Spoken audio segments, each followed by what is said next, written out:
Hello, Steelers Nation, and welcome to a brand new episode of the Steel City Insider Podcast, episode number 135. I am your solo host here today, Jeremy Hritz. On my own, Jim couldn't make it for today's episode, so I will be talking to you about the Steelers versus the Eagles this Sunday, 4:25 matchup. And really, this is the start of this stretch of games that are going to be brutal. You have the Eagles away.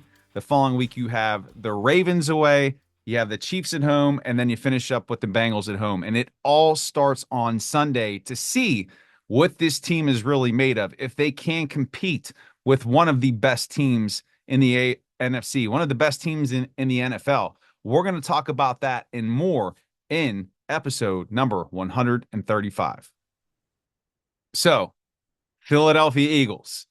And before we get into this game, let's talk about the black cloud that seems to be hanging over the series when it comes to the Steelers playing against the Eagles. Historically, it's been a very competitive matchup between these two teams. And the Steelers actually lead the overall series, 49 wins versus 28 losses. But when we take a look at these games that are played in Philadelphia, that's where things get a bit sketchy. And I know, just thinking about recent history, and we talked about this last week on the show, 2008, the last Super Bowl year for the Steelers, when Big Ben was sacked, I believe, 8 times, and the team got pounded. And you go back to 2016, where Carson Wentz was starting for the Eagles, and they just routed the Steelers. It's the Bermuda Triangle of locations for the Steelers when playing away in Philadelphia. They've only won 9 out of 27 games played in the city of Philadelphia. And we know this year that the Eagles have been formidable at home. But if we look at recent history, we see that the Steelers have won 2 of the last 3 matchups, including a win in 2020. They beat the Eagles that year 38-29. That was at Heinz Field. That was the year that the team started 11-0 and then fizzled out. If we look at the last time the Steelers played in Philadelphia, you'd have to go back to the 2022 season when Kenny Pickett was the starting quarterback for the Steelers, who is now the backup quarterback for the Eagles. But in that game, it was a 35-13 butt whooping at the hands of the Eagles. The game started out with a 7-7 tie, but then it just devolved from there. And if you remember back to that game, A.J. Brown dominated the Steelers secondary. He had 3 touchdown receptions, 39 yards, 27 yards, and another 29-yarder, and the Steelers had no answers for him. He went on to catch 6 balls for 156 yards, 3 touchdowns that game. And Jalen Hurts was the quarterback at that time. He threw for 4 touchdowns. And the running back in Philly at that time was Miles Sanders, a Penn State product. And this year, there's another Penn State product who is an upgrade significantly over Miles Sanders, and that is the one and only Saquon Barkley, who, yes, is on the precipice of shattering the NFL rushing record and has made this Philadelphia team into a dominant one. And so the Steelers are going to have their hands full. So it's not just the challenge of playing in this difficult environment where they historically struggle. It's also the fact that you're playing an 11-2 team that's competing for a Super Bowl, and it's going to be very difficult. Quite honestly, this may be the most difficult game over the next 4. And we're really going to learn a lot about the Steelers team, what they can do in Philly. Right? 425 is going to give us a lot of answers to the questions we have about whether or not this truly is a Super Bowl team or not. Before we get into some of the specifics about this weekend's game in Philadelphia, let's just quickly talk about the injury report. And the one significant injury that we're all aware of, unless we've been living under a rock, is the injury to George Pickens and his hamstring. And more than likely, he is out for this weekend's game. And there's a chance that he may miss multiple games. Now, keep in mind that the Steelers are going to play 3 games in 11 days, right? Eagles, Ravens the following Saturday, and then Wednesday, Christmas Day, they're going to play the Chiefs. And so there is a chance that he not only misses the game against Philadelphia, but he's also in jeopardy of missing that game on Saturday against the Ravens. And it would not be a stretch if the hamstring injury is severe enough that he potentially could be sitting out of the contest versus the Chiefs, because they don't want to jeopardize Pickens aggravating that injury even more, making it worse, and then he is out for an extended period of time, because this team needs to be focused on the postseason. Now, I know they have not secured a playoff berth yet. That's coming if they can land a game here in these next few weeks. But there's got to be that perspective of the bigger picture. What is their ultimate goal? That is to win a championship. And so we need to keep an eye on what is happening with Pickens and how that injury progresses. So let's look at some of the key factors heading into this weekend's game, and maybe some statistics that we're not aware of. They're not well known. But let's start by talking about the quarterback position. And in Pittsburgh, let's talk about Russell Wilson. Now, we know that he used to play for the Seattle Seahawks, but did you know that in his games against the Eagles as the signal caller for the Seahawks, he was 5-0 in his career? So he has a track record of dominating the Eagles. 5-0 can be considered domination. And out of those 5 games that he led his team to wins, 3 of those contests were in Philadelphia. So he has shown his history, his track record is that he does have the ability to lead a team to victory in Philadelphia. Now, I know completely different time, completely different space, completely different team location, but he has shown that he can get it done. And if you just look at his statistics over that period of time, he's thrown 8 touchdowns, right? He's thrown 8 touchdowns against the Eagles, completed over 61% of his passes.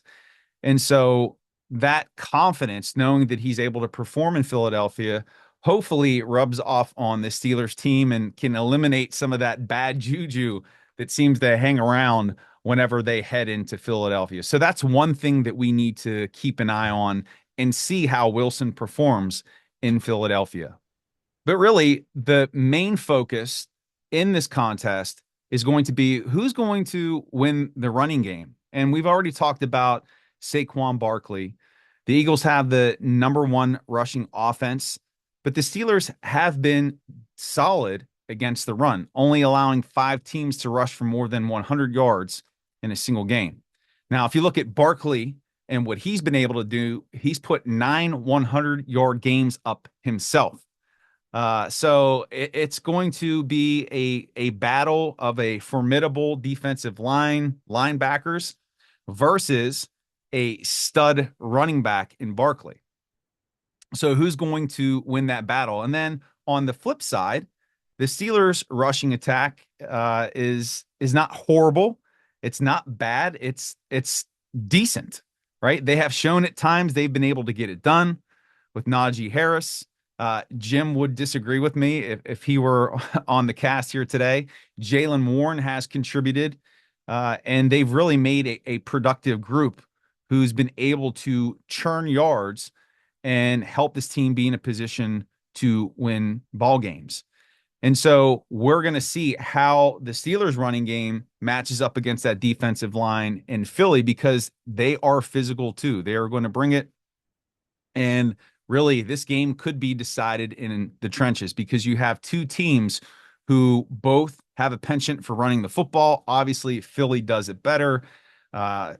Saquon Barkley, we can sit here and go on all day with superlatives for him, but we're going to want to watch that battle in the trenches between the offensive and defensive lines for both teams. The other thing that we need to pay close attention to this weekend in Philadelphia is turnovers, because obviously they have a major influence on the outcome of the game. And the Eagles, early on, they weren't great in terms of ball security, but as it stands right now, they are at +4. And so they have improved that area. They've gotten better over time. If you look at the Steelers, they forced a league high 28 turnovers. And so they're tied for the best in the NFL. So what Pittsburgh has to try to do is continue to force those turnovers here in Philadelphia for a team that has gotten better. So something's going to have to give here. You have the Steelers who are forcing a league high and fumbles, interceptions, and you have a Philadelphia team who has gotten better consistently over time. And we know how much those turnovers can influence the game. That more than likely is going to be the case here. And it could be the outcome that whoever is able to force a turnover is the team that's going to be able to win this contest. The last thing I want to mention here is just maybe a little bit of in-house controversy that exists in Philadelphia at this moment, and that is surrounding wide receiver A.J. Brown, who I talked about earlier. He was only thrown to 4 times last week in a victory over Carolina that was a bit agonizing for Eagles fans as the Eagles struggled to put away that game. Brown did catch 4 passes, 43 yards, but he wasn't exactly happy with his production. He really wanted to have more opportunities in that contest. And there's been some speculation, some grumblings that there is some turmoil in that locker room and that there is a bit of, how could we put it, spite, tension between Brown and Jalen Hurts. So we'll see how that factors into this contest. If maybe we see a concentrated effort from Hurts to get the ball to Brown, who has had success against the Steelers in the past, or if that's going to negatively impact the team, maybe distract the team from focusing on the win, the outcome. So keep an eye on that. And so there we have it. This is going to be a game where the Steelers have to exercise their demons of the past and show that they can overcome the ghosts that exist in Philadelphia, the Bermuda Triangle, as I called it earlier. And for whatever reason, can they prove that they can win in Philly? Now, the one thing that they have going for them, if we're looking at the intangibles, it's the success of Wilson against the Eagles in his time with Seattle, as I talked about a little bit earlier. Does that negate that historical black cloud that exists? We will find out this weekend. And if the Steelers are somehow able to come away with a victory here, then they have to be taken seriously by the league as being a true Super Bowl contender. This is going to be a huge challenge for this team. This is one of the best teams in the NFC. They definitely can be there in the Super Bowl. It would not be a surprise to see them there. And so what better way to determine how good of a football team you are than playing the best? And so where does Steelers go from here? Well, the following week, they're going to be in Baltimore to take on the Ravens. That's a Saturday contest. That is going to be a significant challenge. I mean, going into Baltimore, playing the Ravens, we know how heated that rivalry is, but with so much on the line right now for the Ravens to keep pace to maybe trying to land that AFC North crown, that's going to be a very, very difficult game for the Steelers to win. And then from there, it's the Chiefs on Christmas Day. And the Chiefs have struggled a bit this year. They're not as dominant as they've been in the past. But that's a heck of a stretch there. Eagles, Ravens, Chiefs, and then they'll conclude the year against the Bengals, who at that point probably will have nothing to play for in Pittsburgh. And that will be it. That will wrap up the season. And then we'll be talking about postseason. There's still that outside chance that the Steelers will be able to land that 1 seed, but a lot has to break in their favor. They basically have to win out. They have to beat the Chiefs. They're going to need the Chiefs to lose. More than likely, what the Steelers are looking at is the second, but more likely than not, the 3rd seed. So we'll have to see how that all plays out. And it starts here this weekend. This is the gauntlet. This is the stretch that's going to determine where this team can go. It's going to further solidify the team's belief in itself and what they can do in the postseason. And I'm here for it. I can't wait. 4:25 Sunday, Steelers, Eagles. It's going to be a tremendous game, and I hope you all enjoy it. And hopefully next week we're talking about a Steelers win. We'll have Jim back here on the show, so you're not just listening to me. And we appreciate your support so much of the Steel City Insider podcast, for subscribing to the channel, for your likes, for your comments. Thank you so much. It truly does mean the world to us. We will see you back here next week with a brand new episode, hopefully discussing a Steelers victory over the Philadelphia Eagles. Have a phenomenal weekend, everyone.